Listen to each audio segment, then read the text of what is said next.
Hello, I'm Kurt the Gardener, and welcome to Nowhere. If you've come by today, I want to personally thank you for coming by to visit and listen to what I have to say. Today, I want you to look at this. I want you to look out there, and I want you to understand something. Some of the thoughts that might pop in your head is that's nasty, that's a mess, that's garbage, throw it away. And I want you to realize that it is not the mess that you are thinking, but it is your mind. This is this is the average mind in 2024. This is it. It's a clutter, it's a mess.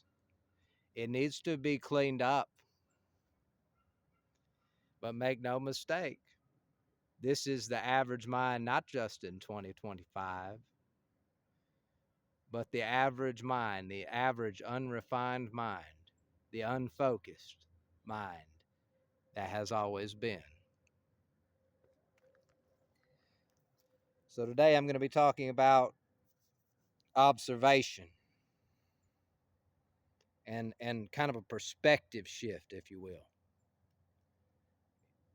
And the funny thing is, when you think you've come up with something original, so is the nature of consciousness to behave like spiritual Wi-Fi, and it shares everything with everyone. And so it is when you think you've come up with something original. The funny thing is that a lot of other people beat you to it. And what I want you to do is I want you to keep on feeling that moment of awe when you feel like you've got something new, because that is a key, and that key unlocks the kingdom.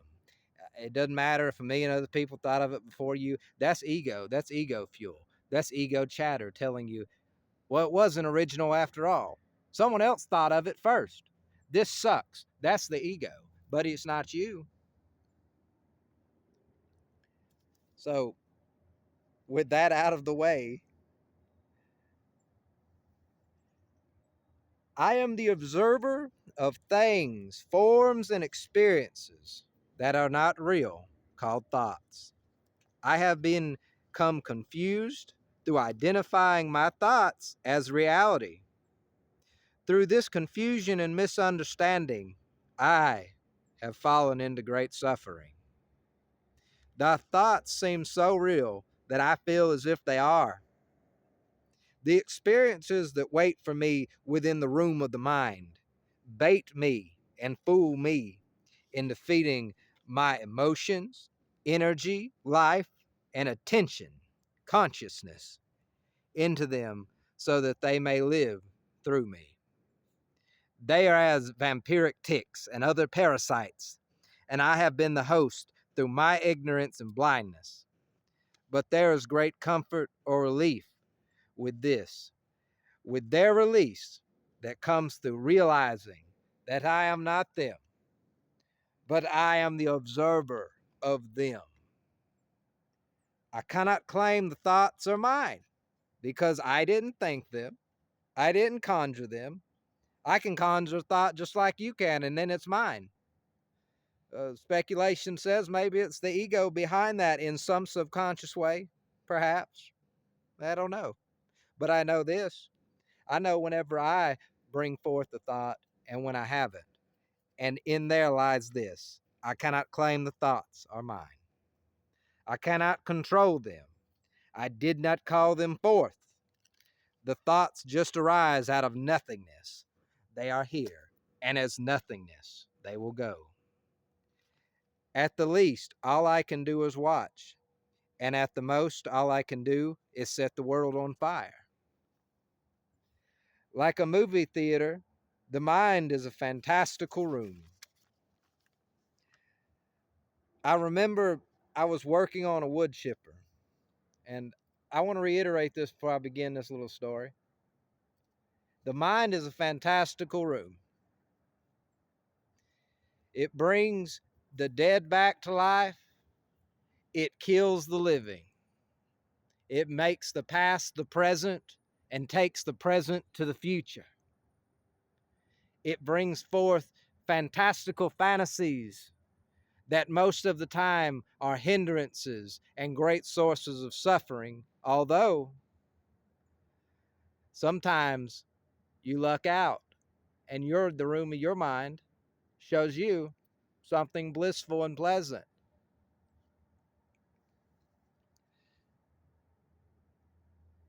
But the important thing to remember about the room of the mind is this: it is up to each of us, and it is a journey. It is harder said than done, and it takes lots of practice.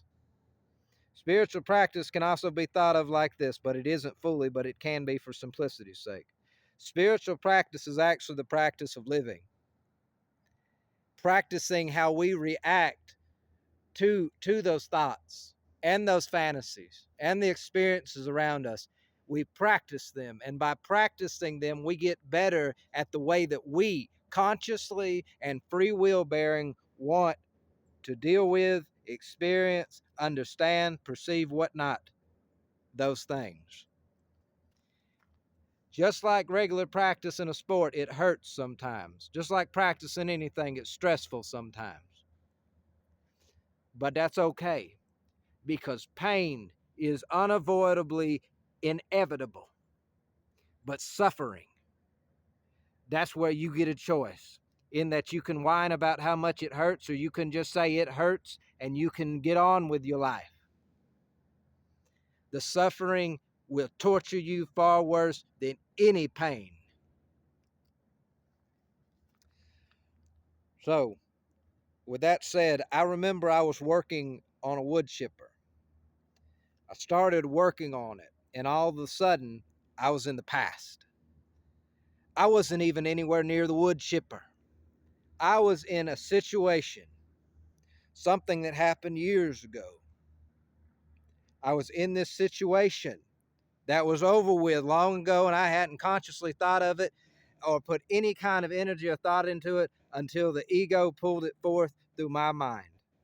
Probably because, in a way, it was trying to tell me this situation sucks. You're having to work on a wood chipper, and then my misunderstanding and misinterpretation led me to the past so that maybe I could express the feeling that I was feeling. But it doesn't help you to do it that way. You must understand it too. That's called being conscious and paying attention. So I started working on that wood chipper, and all of a sudden, I was in the past.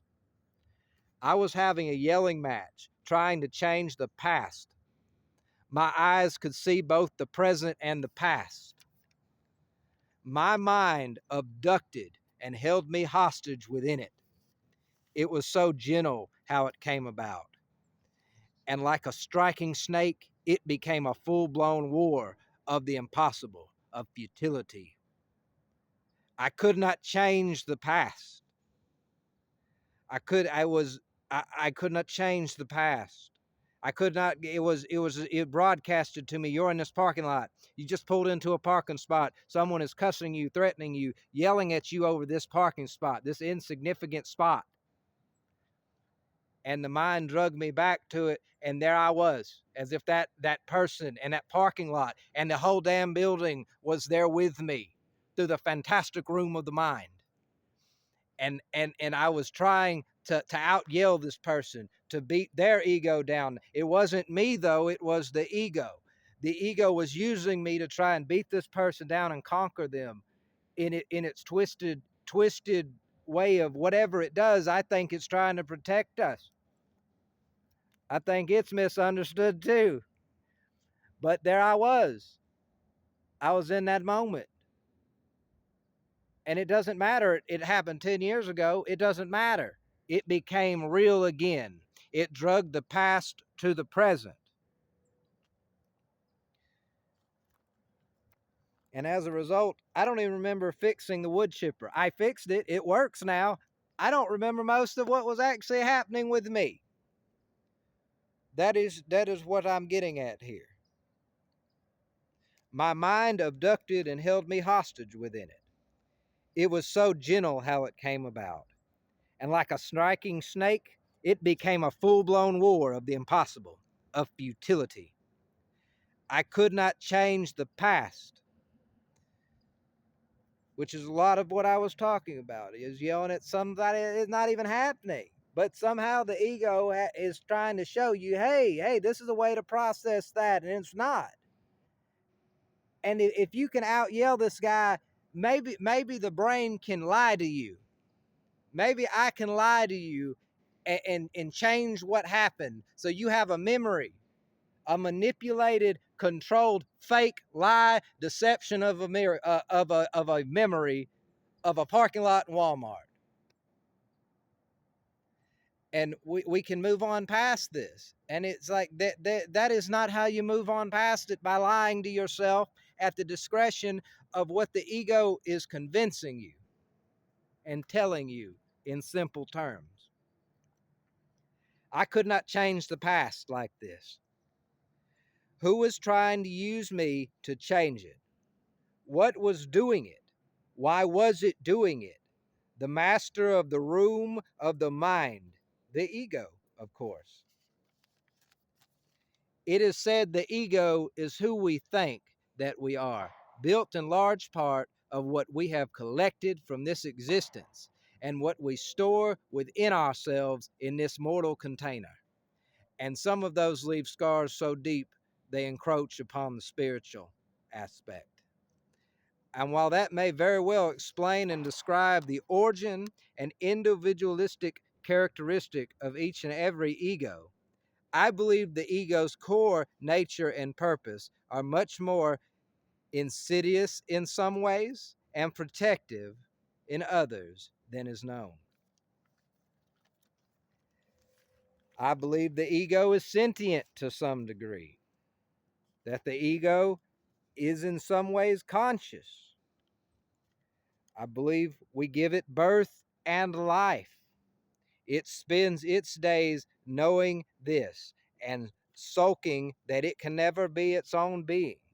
And it lashes out through manipulation and control of its host. In desperation and hostility, it cries out, "If I cannot live in freedom, then you will serve me and my desires, for I know best and better than you." I have been a gullible observer. I have been an ignorant observer.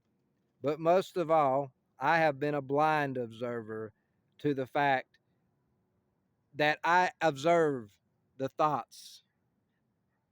I don't necessarily hear the thoughts. I'm an external thinker. That means the word thoughts come out of my mouth, basically. It's an interesting phenomenon, but not the point here. I've been a blind observer in this, that all these times I was watching these things, emotions were triggered. I believed what I was seeing, despite knowing that it wasn't real. I felt as if I had another, I didn't understand it, but it feels as if, looking back, it feels as if I had another person inside of me that was living a different reality than me, because the thoughts were so the same. Like a small pool of thoughts, and they were like the same. And they kept coming randomly, sporadically. Sometimes something would trigger them, sometimes out of nowhere. And I felt like I was seeing something, and when I would see it, it brought on emotions, it brought on pain, it brought on ignorance, so to speak. I was ignorant that it simply is not real. It is simply this: I am not the ego, you are not the ego. And the ignorance continues because we think, well, the ego is another person. And it's not. The ego is a mechanism in function. It can't be hostile towards you. It can't be malicious. I was approaching the ego like this. I thought it was malicious. I thought it was evil in its approach. It was misunderstood. It misunderstands, and we misunderstand. The whole world is full of ignorance, so to speak. I have been a blind observer, never leaving thoughts to be only thoughts. I really believed they were real despite knowing they were never real. It was the fact that I have always been observing them that I didn't know was real. I was always the observer first. That's the realization of it all. Because all the mind chatter, the where does the thought come from? What does the thought mean? What about the thought? Let me hear about the thought. It's like Siddhartha Buddha said. The human condition is like you get shot with an arrow, and instead of pulling the arrow out and ceasing the pain, you create the suffering by saying, or as I said, the dukkha, the suffering in my language. It is as you say, who made that arrow? What is the correct word? Like I just mentioned. Who created that arrow? Who made the bow? Where was it manufactured? Who shot that arrow into me? You don't just pull it out and move on. You hang yourself up. So regardless of where the thought comes from or what creates it or whatever, in this case, listen to me. It's very simple. All of that stuff is mind chatter that takes over, and we don't we must realize this, that it's not real and the ego is not us. And you can know that and maybe have faith that one day you'll understand it, but when you realize it, you go a step forward. You go a step further. It becomes part of you, and it's like one of those downloads. You get like an upgrade. You integrate it into you, and then you can understand a little bit more. Maybe you can cope a little bit better. Maybe you start thriving because you realized it. I really believed that my thoughts were real despite knowing they were never real. It was the fact that I have always been observing them that I didn't know, that I had always been observing the thoughts which I didn't know were real. I'm sorry. It was the fact that I have always been observing the thoughts that I didn't know they were real. And I didn't know they were not real. I was always the observer first. Then the thinker of thoughts came, present. Then the thinker of thoughts came present that made me observe. Let me try to explain that last part because I kind of stumbled. I didn't express myself as well as I'm going to edit it. But I want to explain this. You start out as essentially, whether you're conscious of this or aware or not, you start out as the observer, as the awareness, as the actual experiencer. And then we get lost in the thoughts and whatnot, and we shift. We shift. Maybe we know it, maybe something happened, but we shift. Our perspective changes where we become the thinker aspect. The one we believe what the thoughts are showing us, and despite knowing they're real, because that part that knows that that's not real, that's in your head or in your mind, wherever your mind might be in you, it's trying to bring us back. And it's trying to help us to shift back to it, to get away from the suffering aspect. And we are so we listen to the ego again. When the ego jumps on that board, it's shifted too, and it's telling you, no, that's real, danger, danger, because the ego can't interpret real from false. It can't interpret the thoughts from real life, for whatever. It can't interpret the internal from the external like we can. That's why we suffer, because the ego is seeing real people we know from our life. And despite it's not who they are, though. It's not their personalities, but something, the thinker, whatever, the way we programmed it all, it said those people, it shows them doing things to us. We hear their voice saying nasty things to us, threatening things, whatever. The ego sees danger in that, and the ego starts telling you that it starts trying to inform you of the danger and warn you so you can survive.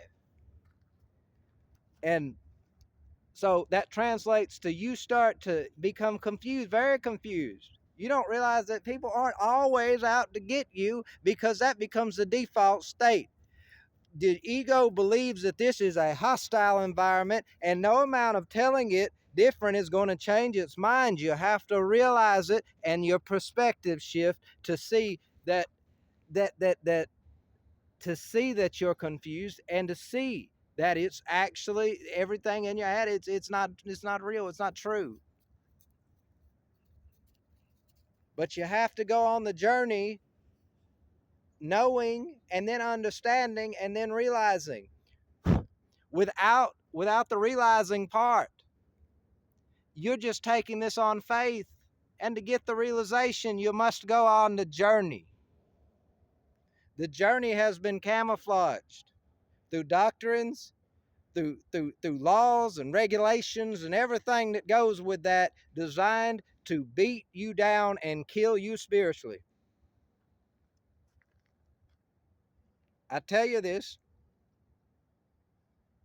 in my example that I'm about to use, and Jesus was when Jesus was on this earth, God manifested as Jesus, as he did many others before Jesus. But in this example, I'm going to talk about the example with Jesus. When God manifested as Jesus on this earth, Jesus was telling us to love each other, and then showing us how to love each other, because that is where it's at. It doesn't come from the hands of an ego-driven person, or as we would simplify, it doesn't come from the hands of a human being, because most human beings are unaware of being ego compelled, controlled, and driven. It doesn't come from that. It has to come from God, because God is not human. It is like this. It says, God would say that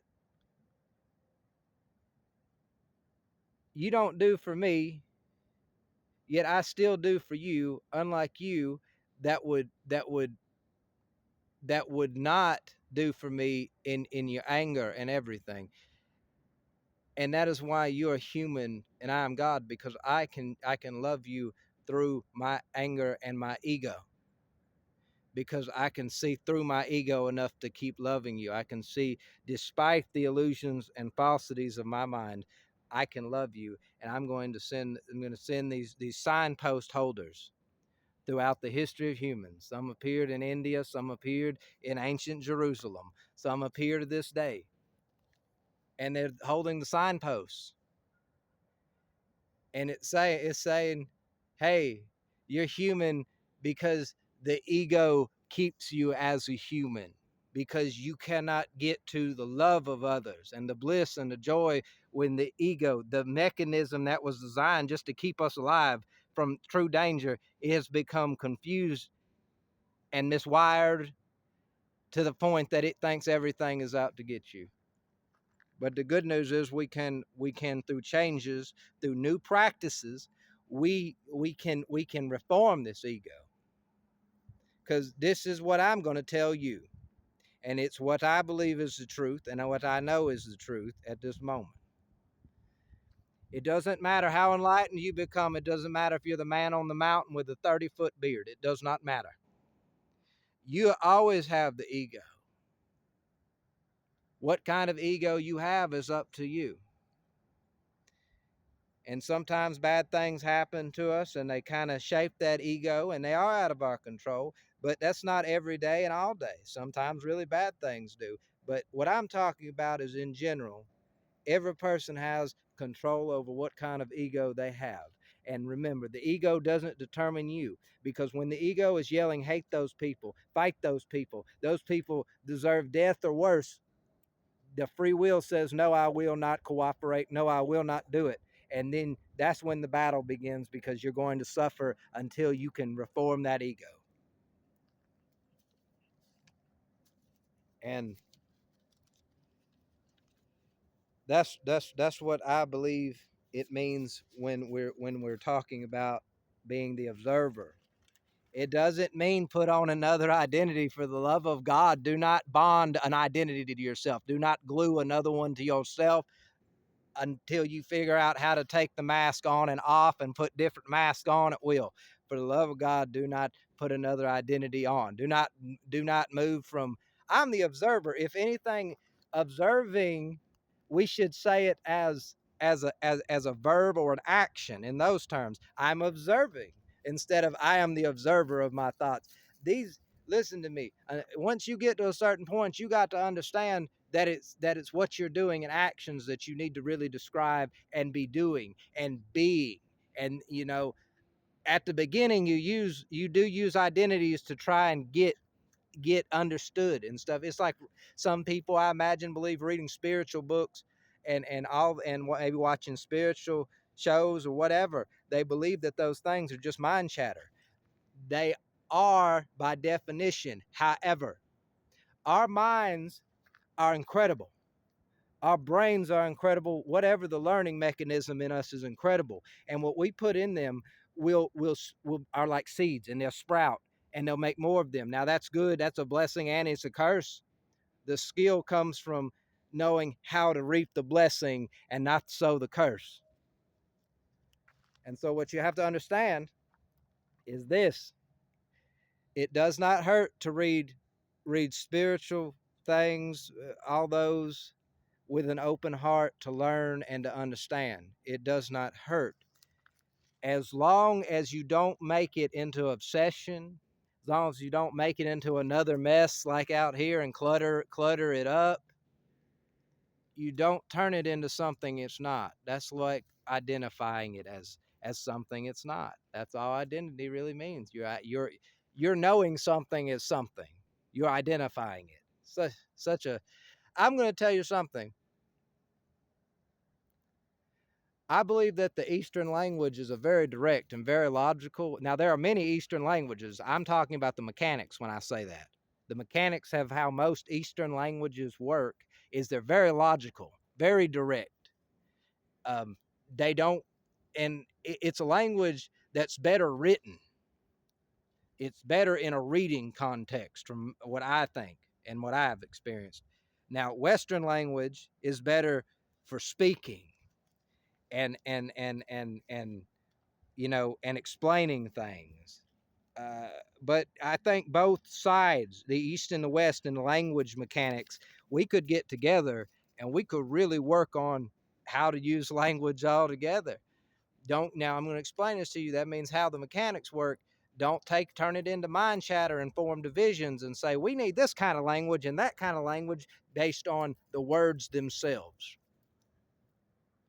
It's about the mechanics. And the mechanics are kind of just tools, really. I mean, it's like if I picked up a wrench, that wrench can't tell me I don't feel like turning a bolt today. It also can't say I'm looking forward to turning a bolt today. You just use it. There's no emotional context to it. There's none of the drama with that. That's probably why we don't form dramas with a bucket, for instance, or lots of things, because the part of our mind, our part of our brain. I'm not saying they're the same because they're not, but words, right? A part of our brain, the computer component, the mechanical component, the processing component of the body, it it knows that it doesn't matter. That bucket cannot hurt it. It is a bucket. The fear comes if a bucket full of like 10 pounds falls on your head and it hurts you. Then you're scared of the bucket. But then still, there's something in you that said the bucket didn't do that. The bucket's not conscious. It's not a threat. So unless you've got some kind of weird disorder or something, as they call it, you know, and but because the bucket's not predictable. I don't care what anyone says. Human beings are not predictable, and that also walks hand in hand with why we create the dramas surrounding people, especially people we know, because we have the the ego has more information at its disposal. And it's not that it has the information or that the information per se is what causes the suffering or the problem. It's that the ego doesn't have the intellect or the wisdom. It just has the information about it. And so it's always hardwired to how do I keep you alive? And the way, the way it does that is it shows you them people are enemies, be on guard around them. And that's not even the case. That's where the confusion is. We're not confused with those people. We're confused with what exactly our ego is.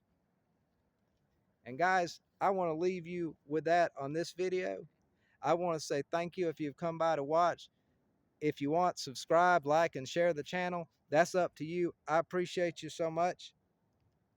I'm Kurt the Gardener, and I want to remind you that you're always welcome in nowhere.